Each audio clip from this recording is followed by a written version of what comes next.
دوای 7 مانگ لە بایکۆتکردنی کۆبوونەوەکانی ئەنجومەنی وەزیران لەلایەن تیمی حکوومەتی یەکێتیەوە، دوجار بە فشاری نێودەوڵەتی و بەبێ چارەسەرکردنی هیچ یەک لەو گرفتانەی کەوا تیمی یەکێتی بانگەشەی بۆ دەکردن گەڕانەوە بۆ نێو کۆبوونەوەی ئەنجومەنی وەزیران. بە بڕوای چاودێران، ناکۆچیەکانی یەکێتی بۆ بەرژەوەندی سیاسی بوونە، دەشڵێن پارتی و یەکێتی و گۆڕان پێشتر ڕێکەوتنیان هەبووە بەڵام پێشێل کراوە، بۆیە دووبارە پارتی و یەکێتی ڕێکەوتنیان ئەنجام داوەتەوە.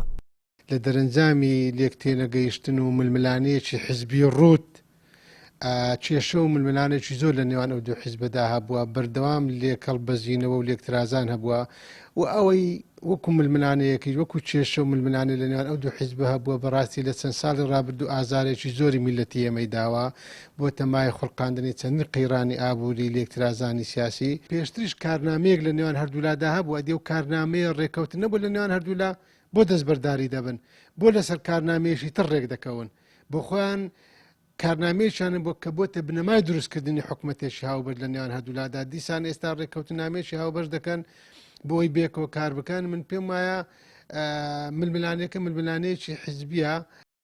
لەبارەی گەڕانەوەی تیمی یەکێتی بۆ ناو حکوومەت، چاودێرێکی سیاسی دەڵێت فشارە نێودەوڵەتیەکان و گەڕان بە دوای بەدیل و شوێنگرەوەی وەزیرەکانی یەکێتی لەلایەن باڵی ناڕازی یەکێتیەوە هۆکاری گەڕانەوەی تیمەکە بوونە. پێم وانییە هەمووی جێبەجێکرابێ، بە دڵنیاییەوەش هەمووی جێبەجێ ناکرێتن. ئەم گەڕانەوەی یەکێتی بۆ ناو تیمی حکوومەت بەشێکی پەیوەندی بەو زەختە بوو، بەو فشارە زۆرە بوو کە هەم لایانی دەرەشی کردیان و هەم پارتیش ئیتر گەیشتووە حاڵەتێک ئەویست بەدیل بوو ئەمە بدۆزێتەوە.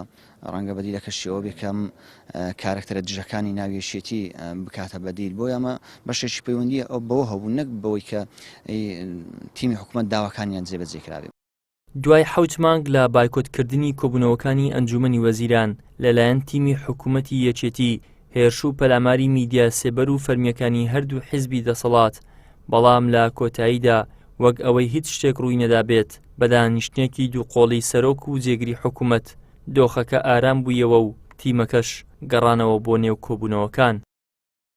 ئیدریس محەممەد، کەناڵی ئاسمانی پەیام، هەولێر.